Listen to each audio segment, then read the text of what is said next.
Nakatapos ko nga lang pala magbihis at papunta nga pala kami ngayon, manonood kami ng Mr. International sa San Jose, Batangas. Ito nga pala yung gamit kong bag at napakaganda ng tela niya from Calumat. Kaya kung ako sa'yo, ito na din yung bibilihin ko dahil napakaganda talaga ng tela niya. Bukod sa makapal yung tela niya ay matibay talaga siya dahil meron siyang bakal sa dalawang gilid. Makikita niyo yung dalawang packet niya sa harapan ng bag. Pwedeng lagyan ng charger at mga lipstick nyo kung gusto nyo. Mga cellphone, ayan. Dito ko nga pala nilagay yung charger ko. At meron nga pala siyang zipper na malaki. Maluwang siya sa loob at kasya ang mga damit. Ito nga pala yung laman niyan. Towel, wallet, at saka isang t-shirt ko at saka yung short. Ayan, kasyang-kasya sa loob kaya napakaganda. Kaya kung ako sa'yo, place na ang inyong order. Ilalagay ko sa yellow basket kung saan ko siya na-order. Meron nga pala siyang small zipper dito sa loob at meron din siyang isang small pocket yan sa loob. Napakaganda talaga ng bag na to at akala ko nga nung una, pangit yung tela niya pero sa personal, napakaganda pala talaga. Sobrang kapal ng tela niya para siyang corduroy at meron nga pala siyang tatlong kulay na available. Black, khaki at coffee. Khaki nga pala itong pinili ko at napakaganda talaga niya. Ganito naman yung itsura niya kapag suot mo na yung bag. Napakaganda talaga at nakaka-aesthetic talaga kahit saan ka pumunta. Marami din siya nalalaman. Madali lang siyang bagayan kahit anong suot mo. Kaya kung ako sa'yo, place your order now. Ilalagay ko sa yellow basket yung link kung saan ako umorder. Tingnan nyo naman kung gaano kaganda sa akin at fit na fit siya sa aking katawan.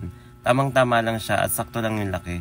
Ayan, napakaganda talaga. Tamang-tama at bagay na bagay siya sa cargo pants. Kaya wag ka na magpahuli pa. Isa nga pala ito sa trending ngayon sa TikTok. Kaya bye guys!